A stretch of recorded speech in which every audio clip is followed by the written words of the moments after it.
Meu nome é Aline, eu moro em Belo Horizonte, eu faço quadrinhos desde o final desde 2014, quando eu comecei a publicar, e desde então eu tenho uma trajetória de participar de coletivos, de artistas, de quadrinistas lá em Belo Horizonte e online também. Eu publico na página Desalineada e eu publico fanzines, já tenho 9 fanzines publicados. Um deles é esse aqui, o Melindrosa, que foi um fanzine que eu publiquei em 2015, lá no FIC, no Festival de Quadrinhos. O Melindrosa ele pega um pouco da minha trajetória como historiadora, que era a minha profissão antes de ser quadrinista. Foi um estudo que eu fiz das caricaturas Decô, e aí eu comecei a fazer quadrinhos misturando um pouco desses meus interesses. A história, o feminismo, vinha trabalhando isso nos meus zines. E ano passado, no finalzinho, 2018, eu lancei meu primeiro livro, que é esse aqui, Artistas Brasileiras, que são biografias de artistas feitas durante 2017, 2018, que viraram esse livro aqui. Eu tinha um interesse nessas questões de representatividade, na presença das mulheres na história da arte, era um interesse que eu já tinha desde a época que eu estava no meu mestrado em História. E eu estava pesquisando a história do feminismo e do antifeminismo no Brasil e como isso se manifestava na cultura também. No mestrado em História, eu estava pesquisando literatura de ficção científica, não tinha nada a ver, mas sempre foi uma pesquisa que eu vinha desenvolvendo. E quando eu comecei a fazer quadrinho também, era uma discussão que estava muito forte nos quadrinhos. Foi ali em 2013, eu participei da minha primeira chamada de quadrinhos no Zine XXX, que era uma chamada para incentivar jovens autoras mulheres, e eu passei a participar de alguns coletivos para discutir também, e foi um espaço onde eu pude começar a desenvolver a minha carreira, trabalhar as minhas inseguranças e dar saída nesse trabalho. O que eu acho que foi interessante não só a chamada para jovens autoras, que era uma carência que a gente tinha no mercado também, de visibilizar essas autoras, de incentivar, mas a gente criou também um grupo onde a gente pôde trabalhar essas questões, discutir, e talvez por inibição de em outros espaços não poder discutir as inseguranças de chegar num mercado novo, e ali a gente conseguiu ter esse espaço para discutir e começar a criar. E aí eu também comecei a participar de um coletivo de mulheres artistas em Belo Horizonte, que é as Inas, e foi aí que eu comecei a fazer fanzine. Foi quando eu decidi que eu ia largar minha carreira como historiadora, eu estava acabando meu mestrado, que eu ia fazer quadrinhos, e eu fiquei meio assim, e aí, o que eu vou fazer? E aí esse rolê meio que me acolheu e me mostrou onde que eu poderia levar meu trabalho para expor, que eu poderia falar sobre esse tipo de assunto, que era um interesse que eu tinha também. Então, isso estava, de certa forma, presente na minha trajetória também. E sobre esse trabalho das artistas brasileiras, especificamente, eu comecei a pensar nele em 2016. Também tem um pouco a ver com a minha trajetória, que eu tinha acabado de voltar de Angoulême, na França, que é um polo de quadrinhos, então eu também tinha conhecido muita coisa lá. Eu fui estudar lá. Eu fui estudar lá no mestrado em quadrinhos, mas eu não concluí esse curso, eu tive que voltar, eu estava doente, mas eu pude participar do Festival de Angoulême. E nesse Festival de Angoulême estava rolando um debate muito interessante também sobre as mulheres no meio dos quadrinhos, que reverberou um pouco as coisas que a gente estava discutindo aqui. Eu até percebi que eu achei muito interessante que, apesar do mercado francês ser um mercado muito mais sólido, muito maior, as mulheres estavam lá discutindo as mesmas coisas que nós estávamos aqui, que onde estão essas mulheres autoras, por que, apesar da gente ter um grande número de estudantes e de produtoras e de leitoras, por que a gente não está vendo esses rostos nos espaços de maior destaque da indústria, né? E aí estava rolando lá, era 2016, estava rolando uma campanha, nós também fazemos BD pelo coletivo de autoras, coletivo de criadoras de comics, em francês, desculpa, pensei em francês, mas que foi um coletivo formado para discutir essas questões, para chamar atenção para essas questões, e que várias autoras de destaque estavam participando também, e estava sendo realizada uma campanha durante esse festival para chamar atenção que, especificamente no Festival de Angoulême, que é um dos maiores festivais de quadrinhos do mundo, e que o maior prêmio dele é o prêmio de reconhecimento da carreira, em que raramente tinha indicado as mulheres, e raramente, claro, não havia uma vencedora, né, desse prêmio. Então, era uma demanda dessas autoras daquele contexto para perguntar por que nosso trabalho não está sendo reconhecido. E esse debate estava acontecendo lá, e estava acontecendo aqui também, né? Me chamou muito atenção por causa disso. A gente tinha tido a mesma demanda em 2015 por causa do HQ Mix, né?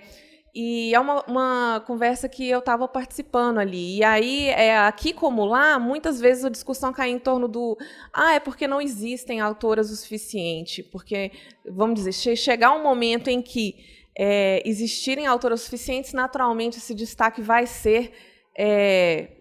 transbordar ali, né?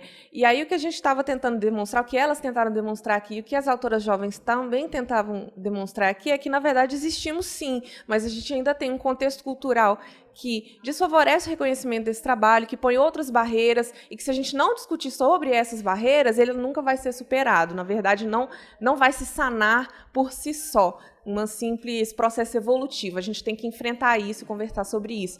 Foi até uma época em que eu comecei na internet uma lista, que era uma lista de autoras de quadrinhos e de mulheres na indústria. E aí numa semana assim de frenesi, eu consegui juntar 300 nomes. Assim.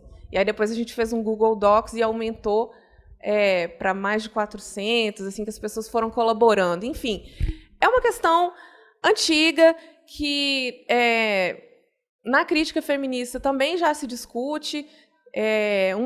Um dos textos que embasou meu trabalho, né, nessa pesquisa e que foi embasar também as artistas brasileiras foi o texto de uma escritora chamada Linda Nochlin, que nos anos 70 já ela publicou um artigo chamado Por que não houve grandes artistas mulheres? E aí, o interessante do texto dela é que ela vai colocar justamente como essa pergunta é perniciosa, porque ela, formulada dessa forma, ela vai trazer o nosso olhar para pensar de que, das duas umas, ou não há mulheres o suficiente, que não é o caso, ou que realmente as mulheres não são suficientes.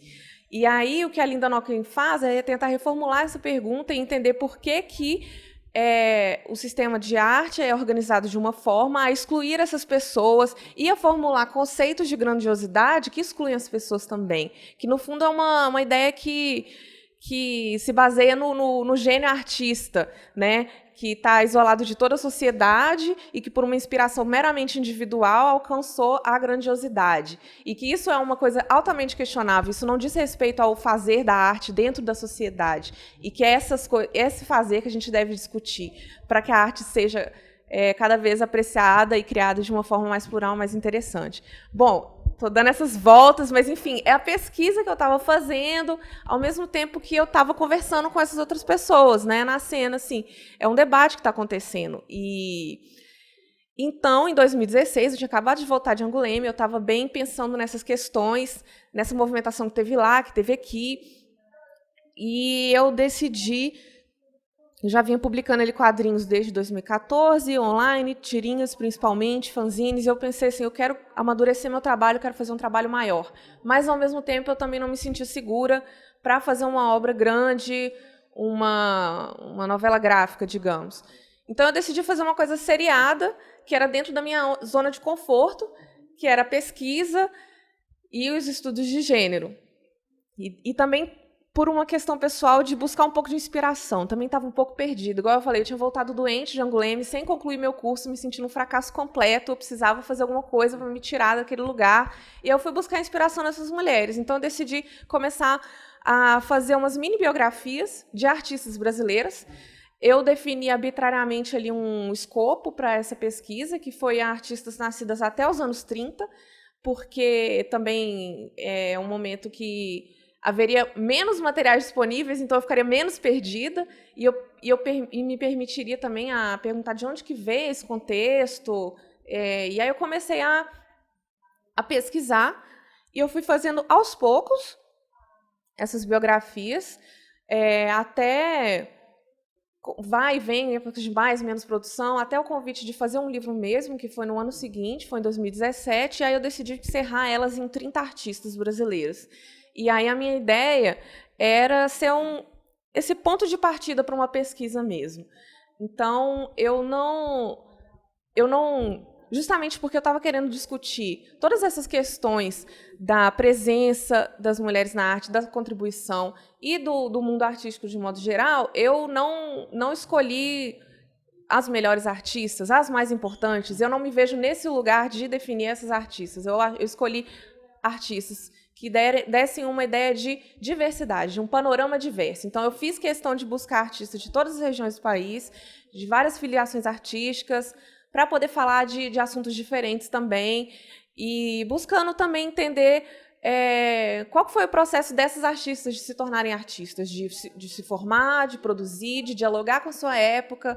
Então, tudo isso, cada uma delas uma página. Então, foi um exercício muito grande desse poder de síntese, até porque eu tinha saído do mestrado em História, onde eu tinha ficado 2 anos pesquisando um autor. Então, com esse projeto, que eu não podia ficar a vida inteira dedicando a ele, afinal, ele não era um projeto remunerado, ele era só um projeto que eu queria fazer e que eu queria que ele desenvolvesse o meu trabalho. Então, eu ficava aí 1 semana no máximo pesquisando cada artista. Para mim já era meio que uma heresia, assim, como historiadora, mas aí depois eu entendi que não, meu lugar é esse mesmo, eu não vou fazer uma pesquisa aprofundada sobre essa autora. Várias dessas histórias eu achei foram inspiradoras para mim, e foi um aprendizado muito grande, porque eu peguei artistas ali acadêmicas do século XIX, mas eu também peguei artistas populares, artesãs do Vale do Jequitinhonha, e ver todos esses contextos foi muito interessante. Uma artista que me pegou assim foi a Pagu.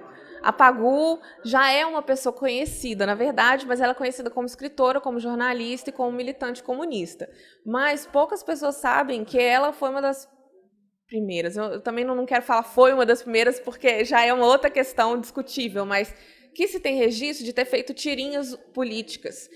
E ela ali nos anos 20 já, ela publicava as tirinhas da Mala Cabeça, Fanica Cabeluda, que eram tirinhas publicadas no jornal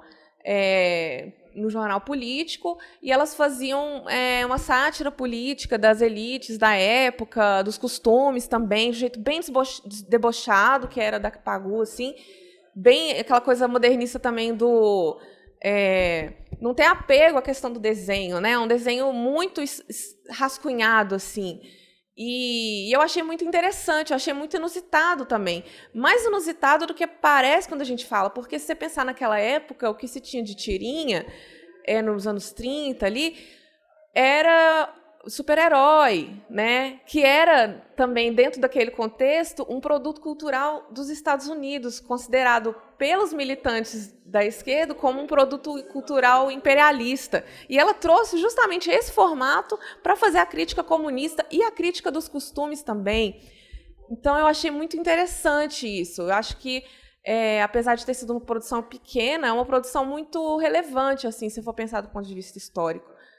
E uma outra artista também que me inspirou muito foi a Madalena dos Santos Rembold, porque eu não conhecia, mas depois de ter feito a pesquisa sobre ela, eu pude ir no Museu Afro-Brasileiro, ou Afro-Brasil, aqui em São Paulo, e ver as obras dela.